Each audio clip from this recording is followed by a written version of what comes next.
આપણા વડીલ મુરબ્બીશ્રીઓએ થોડામાં ઘણું કહી દીધું છે.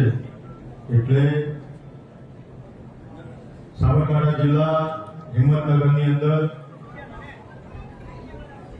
ક્ષત્રિય અસ્મિતા સંમેલનની અંદર ઉપસ્થિત સર્વે મારા સમાજના માથાના મોગ સમાન અગ્રણીય મુરબ્બીશ્રીઓ આદરણીય કરણસિંહજી હોય, વિજયસિંહજી હોય, રાજેન્દ્રસિંહજી હોય, માફ કરજો બધાના વ્યક્તિગત નામો નહીં પડું, પણ બધાએ સમાજના ભાઈ આપણા ગજુભાવ હોય, રંગુભાવ બધાએ લાલસિંહ બધાએ સમાજના સન્માનીય આદરણીય આગેવાનો, વડીલો, મારી માતાઓ, બહેનો, દીકરીઓ, આપ સૌને જય માતાજી, જય ભવાની. રાત ટૂંકી વેદ જાજા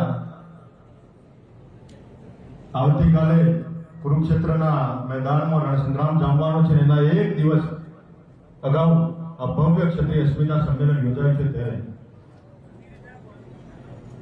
આ કાર્યક્રમો મારી કહેતા પહેલા ટૂંકી નોટિસ મળી, ભાઈ સમય મર્યાદાનો હા બિલકુલ ક્ષત્રિયના દીકરા છીએ, વિવેક સંયમતા શીખવવાની ન હોય, પણ મારો ક્ષત્રિય સમાજ વિશે શું કહે છે. ત્યારે આખા ગુજરાતમાં આજે પરસોત્તમ રૂપાલાના એક નિવેદનથી જે આક્રોશ ફાટી નીકળ્યો છે. મિત્રો, આ માત્ર એક નિવેદન નથી, આ એક ટિપ્પણી નથી, આ પ્રહાર છે, આ વજ્રઘાત છે. ક્ષત્રિય સમાજની અસ્મિતા, ધરોહર, ક્ષત્રિય સમાજની આન બાન અને શાન, ક્ષત્રિય સમાજના માન સન્માન અને સ્વાભિમાન પર જ્યારે પ્રહાર થતો હોય, આ ઉઠારો ઘાટ ક્યારે સાફી ના લેવાનો હોય. સમાજસ્ય ભૂષણમ એ વાક્ય જ્યાં લાગુ થતું હોય ક્યાં થાય. આવો જવાબ આપવા માટે ક્ષત્રિય સમાજે સજ્જ થવું પડે અને થવું જ પડે. માં સીતાનું હરણ થતું હોય અને અધાણીને તો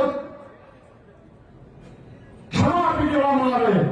માં દ્રૌપદીનું વસ્ત્રાહરણ થતું હોય અને એને તો ક્ષમા આપી દેવામાં આવે. અને વર્તમાન સમયની અંદર આ વિધાનની આ અસુર શક્તિથી તૃપ્ત વ્યક્તિ અને મનસ્વી નિવેદન આપી ક્ષત્રિય સમાજની મારી માતા દુર્ગામાં જન્મવાનું સ્વરૂપ એના ઉપર ટિપ્પણી કરી અને ક્ષમાની અપેક્ષા રાખતા હોય અને આપણે તો ક્ષમા આપીએ તો આપણાથી મોટા વિચાર રહ્યા હોય.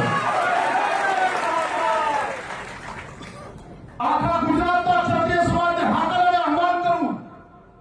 ક્ષત્રિય સમાજની વ્યાખ્યામાં હતો આપણા ગુજરાતના 33 જિલ્લાનો ક્ષત્રિય સમાજ, 18,950 ગામડામાં વસવાટ કરતો ક્ષત્રિય સમાજ. ના અમે ઊંચા, ના તમે નીચા, ના તમે ઊંચા, ના અમે નીચા. ક્ષત્રિયની વ્યાખ્યા સાથે આપણે બધાએ ક્ષત્રિયના સંતાન થઈ, ક્ષત્રિયના વિચાર થઈ, એક રાજસંસાર કરીએ. ક્ષત્રિયની વ્યાખ્યામાં હતો ચાહે ગિરાસદાર, ગરજદાર હોય, જાગીરદાર હોય, ઠાકોર હોય, દરબાર હોય, કારણિયા હોય, પાટીલ હોય, નવાડા હોય, ક્ષત્રિય ભાઈ ભાઈની વિચારધારા સાથે આખા ગુજરાતના ક્ષત્રિય સમાજને પ્રગતિ કરીએ. ત્યાં સુધી વાળા ગોળ વિસ્તારની અંદર, પરગણાની અંદર, પંથકની અંદર અલગ અલગ વ્યાખ્યામાં વિભાજિત રહીશું.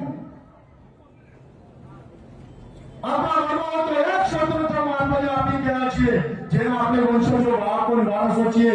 જો આ દીકરીની, આપણી દીકરી એની અસ્મિતા, એનું જો આપણે રક્ષણ ના કરી શકીએ. અરે હું જોયું થોડા દિવસ પહેલા શેખાવતજીની પાઘડી ઉછળી. એ માત્ર શેખાવતજીની નહીં પણ આખા ક્ષત્રિય સમાજની સન્માનની પાઘડી ઉછળી. આપણે દીકરીઓ સાથે પોલીસ તંત્ર મન સામે એવું બનાવીને અશોભનીય વર્તન કરતા હોય અને ત્યારે જો આપણે મૌન ધારણ કરીએ તો આપણે પિતામહ ભીષ્મ અને વિદુરથી અને અંત ધૃતરાષ્ટ્રથી વિશેષ કંઈ નથી. સમર્થન સહયોગ અને સાથ સહકાર ના આપી શકો તો મનોબળ તોડવાનો જગતને અપરાધ ના કરો. તમારાથી થાય તો તાકાતની અંદર તાકાતથી લડવા માટે આ ભૂમિની અંદર આવી જાઓ. પણ જો બધા તમારી લક્ષ્મણ રહેતા હોય, તમારી મર્યાદાઓ તમને નડતી હોય તો જે દીકરાઓ, જે શૂરવીર યોદ્ધાઓ, જે વીરાંગનાઓ ના જગદંબાનું સ્વરૂપ આ દીકરીઓ માતાઓ જે લડી રહી છે એનો મનોબળ તોડવાનો જગતને અપરાધને પાપ ના કરો. ક્ષત્રિય સમાજ પ્રત્યેક મોભીમાં અપીલ કરું. પાંચસો પાસે બદલવાની વાત થઈ. પરસોત્તમ રૂપાલા નથી પુરુષ, નથી ઉત્તમ.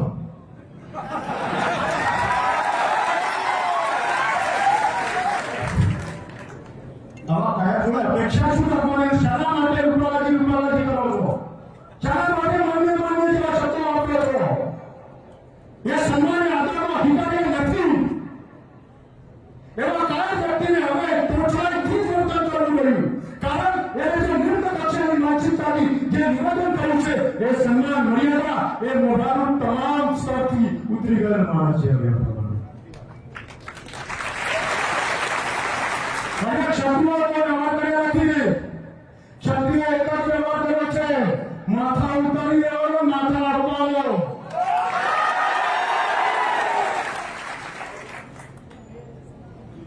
ક્ષત્રિય સમાજના ગૌરવશાળી ઇતિહાસ, અસ્મિતા, અમારા ભાષા ઉપર ટિપ્પણી કરતા એક હજારમાં વિચાર કરજો.